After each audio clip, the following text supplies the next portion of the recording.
ગુજરાત સરકારના માનનીય મંત્રીશ્રી અને કોળી સમાજના હૃદય સમ્રાટ એવા પુરુષોત્તમભાઈ સોલંકીના 65મા જન્મદિવસ નિમિત્તે કોળી સેના મહુવા દ્વારા વિવિધ કાર્યક્રમોના આયોજન કરવામાં આવ્યા હતા, જેમાં વૃક્ષારોપણ તો શ્રી હનુમાન ચાલીસાના પાઠનું સુંદર આયોજન કરવામાં આવ્યું હતું. ગુજરાત સરકારના માનનીય મંત્રીશ્રી અને કોળી સમાજના હૃદય સમ્રાટ એવા પુરુષોત્તમભાઈ સોલંકીના જન્મદિવસ નિમિત્તે કોળી સેના મહુવા દ્વારા વિવિધ કાર્યક્રમોના આયોજન કરવામાં આવ્યા હતા અને પુરુષોત્તમભાઈ સોલંકી હંમેશા તંદુરસ્ત રહે તેવી પ્રાર્થના પણ કરવામાં આવી હતી. આજ રોજ ગુજરાત સરકારના માનનીય મંત્રીશ્રી અને કોળી સમાજના હૃદય સમ્રાટ એવા પુરુષોત્તમભાઈ સોલંકીના જન્મદિવસને લઈ કોળી સેના મહુવા દ્વારા વિવિધ કાર્યક્રમોના આયોજન કરવામાં આવ્યા હતા. કોળી સેના જિલ્લા મહામંત્રી શ્રી રમેશભાઈ જોડિયાની આગેવાની નીચે સૌપ્રથમ મહુવા નજીક આવેલ રોહિસા ચોકડી ખાતે પુરુષોત્તમભાઈ સોલંકીના 65મા જન્મદિવસ નિમિત્તે 65 વૃક્ષોનું રોપણ કરવામાં આવ્યું હતું. બાદ મહુવા શહેરની કેનેરા બેંક સામે આવેલ શ્રી નૂતન હનુમાનજી મંદિર ખાતે હનુમાન ચાલીસાના પાઠનું આયોજન કરવામાં આવ્યું હતું, જેમાં કોળી સેનાના ભાઈઓ બહેનો મોટી સંખ્યામાં ઉપસ્થિત રહ્યા હતા અને હનુમાન ચાલીસાના પાઠ કરી પુરુષોત્તમભાઈ સોલંકી હંમેશા તંદુરસ્ત રહે અને સમગ્ર જીવન હંમેશા કોળી સમાજની સાથે રહે તેવી હનુમાનજીના ચરણોમાં પ્રાર્થના કરવામાં આવી હતી. હનુમાન ચાલીસાના પાઠમાં કોળી સેના જિલ્લા મહામંત્રી રમેશભાઈ જોડિયા, લાલજીભાઈ શિયાળ, ભારતીય જનતા પાર્ટીના આગેવાન એવા શ્યામજીભાઈ મકવાણા, કવિન્દ્રસિંહ પરમાર, સાગરભાઈ મોદી, રામજીતભાઈ સોલંકી વગેરે આગેવાનો ખાસ ઉપસ્થિત રહ્યા હતા.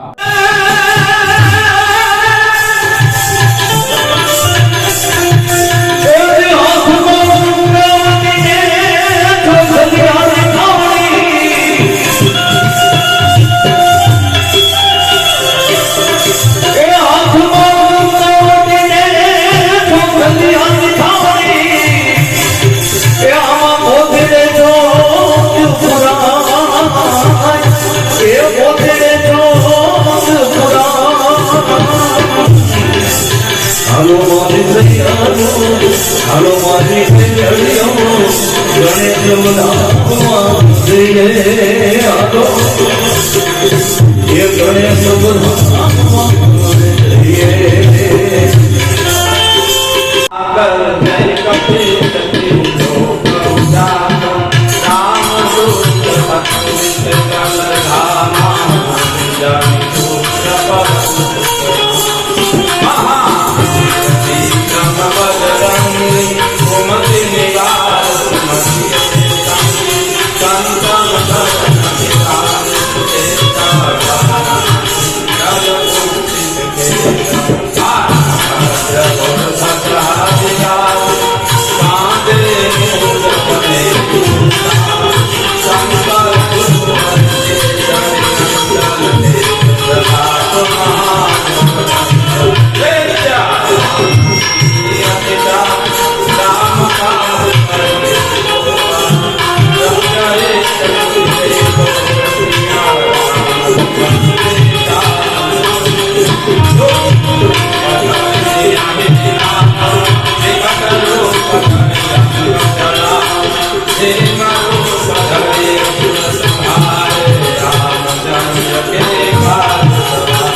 ગુજરાતમાં ખાસ કરીને આપણા ભાવનગર જિલ્લામાં